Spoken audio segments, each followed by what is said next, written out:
Yo, what's going on, guys? I just watched Inside Out 2, and by just watched, I mean yesterday. And it was good. It was a good movie. I really liked it. I really enjoyed it. It was kind of surprising how mature it was. I think that's how I'm gonna start it off by saying that, cause it's Inside Out was made when I was like what 9, 10 years ago. So when I was like what 12, 13, around there, 14. Maybe, I don't know, around that age, right? So now this one, I'm 22 now. Ugh.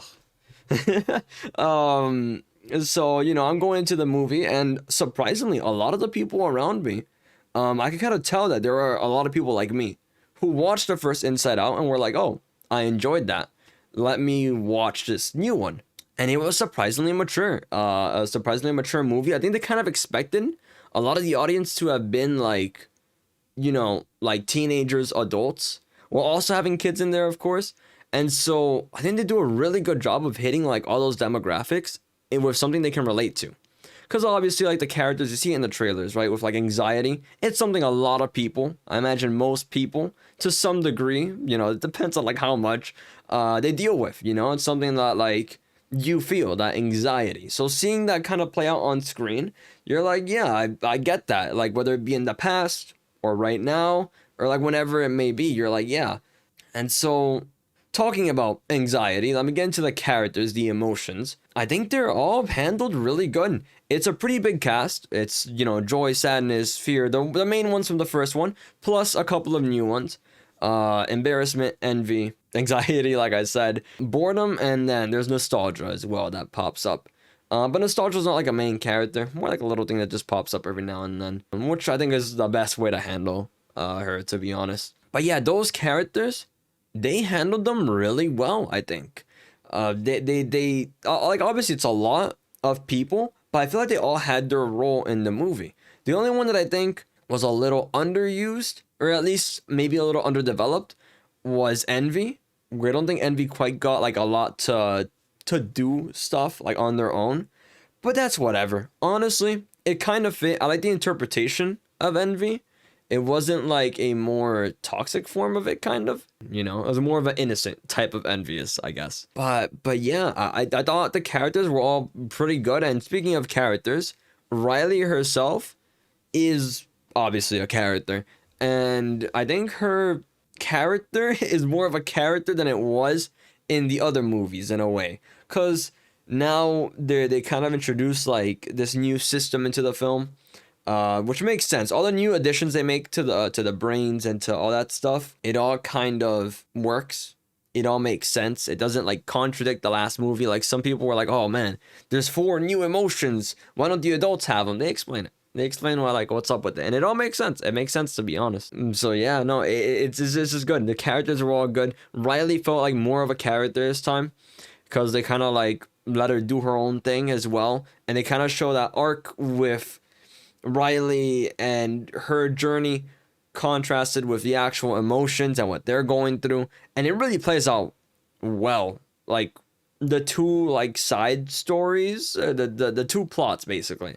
Like obviously it makes sense considering that the emotions affect Riley. Like that makes sense. But it just clashes really well, and it's kind of like it's really clever. Honestly, it's really clever, and it all makes sense. I think the locations are really fun because of that journey too, because you see like the effects that they have on Riley, which in turn has an effect on Riley's brain, which is what they're in and what they're doing. Good, this is good. The locations are good, the characters are good. I think there's a lot of like jokes in this movie. I think this is a funny movie. I don't know. It's been a while since I've watched the first Inside Out. I would say this one's probably funnier. I think this one's a funnier movie. I chuckled a bit. I don't know if it's better or worse than the first one. Because like I said, the first one, it was such a long time ago. But I would say that it's a worthy sequel. It's not like, oh, they made a sequel for this movie. They just want money. To be fair, they probably do want money, but like it's not an unwarranted sequel, Like The Incredibles 2 for me, just for me, in my opinion, wasn't a bad movie, but it didn't need to have a sequel. I don't think it had quite the same compelling story to tell, which I think this one did have that compelling story to tell.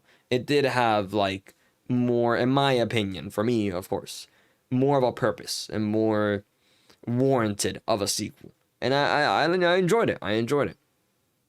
And also, I guess since I still haven't finished all the characters, there's a lot of characters. The actual human characters, other human characters, are also good.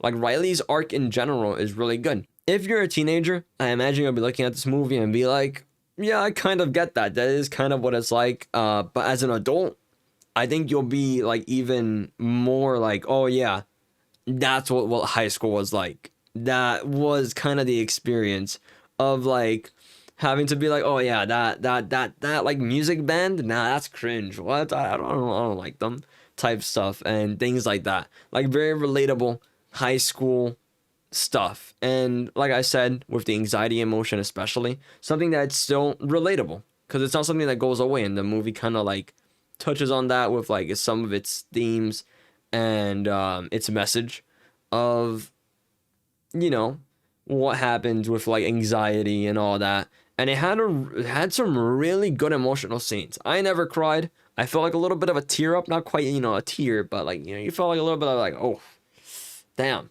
Because like some of those scenes are a little powerful. They're a little strong, relatively. Like I still didn't cry, of course, but I get it. Like it was a bit more of like a mature movie, and some moments, if you relate to it a lot or relate to it more, I think it will like tug on the heartstrings a bit. And so yeah, yeah. I think that's all I really have to talk about for Inside Out 2. Overall, I think it's a great movie. The locations, the humor, the characters, surprisingly handled really well, considering how many there were, like the real life ones, the emotions, the side characters. It was all handled really well, and it's also a short movie. It was an hour and 30 minutes. It flew by like that. It was good. It was just good. Yeah. I think I'm just gonna give you guys my final score of it. I'm just gonna say it's a solid 8 out of 10. Honestly, like a really solid, maybe even high 8 out of 10. Great movie.